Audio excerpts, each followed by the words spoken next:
Is the petition still running? Because there is a petition, isn't there, in front of the so the petition the petition is still running, but it hit 100,000 subscribers, signatures, and that petition is to, it's got some slightly strange wording to, reduce the numbers of ear-cropped dogs, but a fundamental part of the suggestion for the government is to stop them being imported, which will have a twofold effect. A, it will stop them being imported, so people can't bring them in from countries where it is not exactly legal, but less illegal than it is here. It's actually, ear cropping is actually legal in every EU member state, but in some places it's more illegal than others, and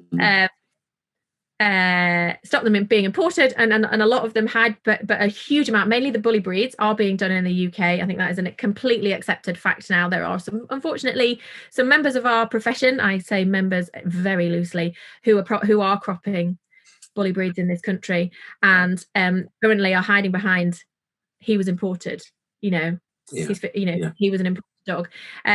So if we can stop them coming in, lost the paperwork. Yeah, or you get them. I had one in my practice recently.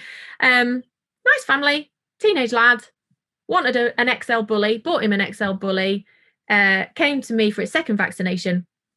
So 12 weeks old, or 8 weeks old. It was not big, with cropped ears, already healed. And I said, well, where was, this is illegal, where was it done? And they said, oh, it was done in Ireland.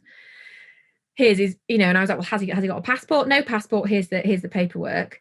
So I was like, okay, fine. Vaccinated the dog. The dog was fine. The dog's healthy and well, and that's wonderful. It does not change the fact that something awful has happened to it, but good, at least the dog is fine. So I got in touch with my friend and yours, Pete Wedderburn, and I said, Pete, these media vets, we all talk to each other. Is it legal in Ireland? And he was like, absolutely not.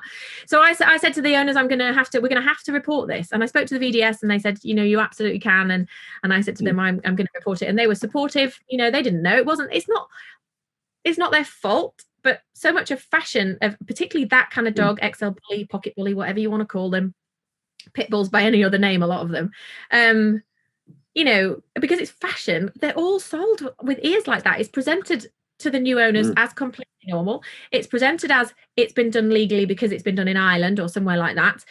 I mean, the dog didn't have a passport, so if it travelled illegally. I highly doubt it was genuinely done in Ireland. And the 2 pieces of paper this dog came with were ridiculous. One little printed bit of certificate to say it was a member of XL Bully American Kennels, and one receipt for £9,000. What? Yeah. Whoa.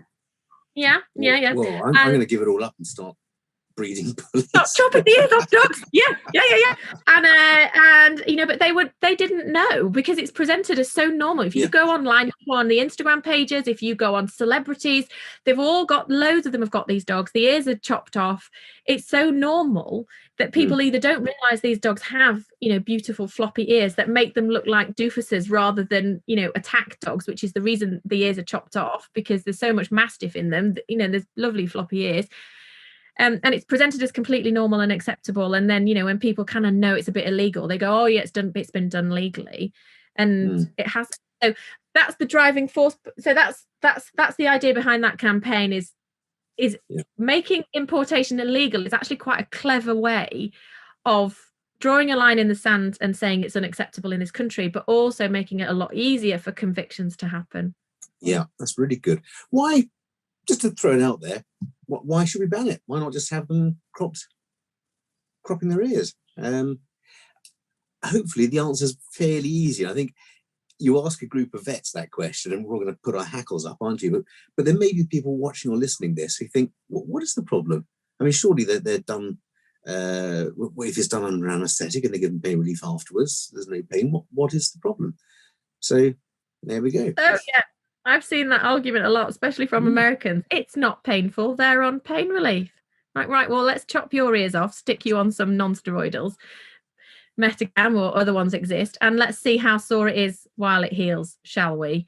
I think it's because there is a very clear moral and ethical line that is crossed when we perform cosmetic surgery on animals for nothing more than to change the way that they look to a way that we want them to look. That there is no advantage to the dog at all. You'll see people argue that it reduces the ear infections. It doesn't. It reduces the risk of ear injury. Well, if you've got no ear to injure, that's marvelous.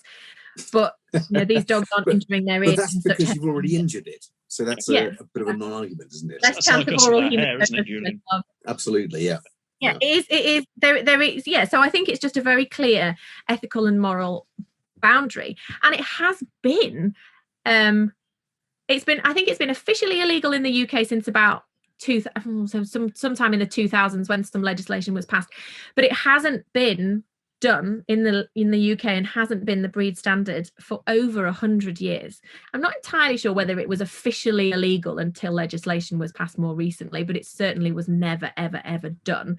But those breed standards were not changed in other countries, particularly America, which is why it's still so routine over there. Yeah. When I qualified, we just didn't do it. There was no need to. We laughed at the Americans who cropped their dogs' ears. And we wept pityingly for the dogs that had it done.